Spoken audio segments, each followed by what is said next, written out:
18 పడిమెట్ల పైకెక్కి గుడికేగు భక్తులకు ఎదురొచ్చే బంగారు స్వామి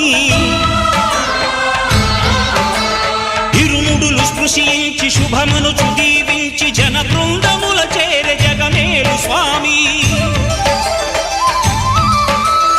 తన భక్తులనరిల్చు తప్పులకు తడబడి ఒక పక్క ఒరిగెన ఓంకారమూర్తి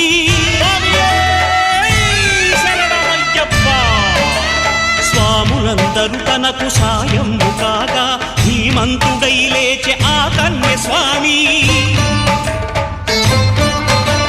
పట్టబంధము వీడి భక్తతతికై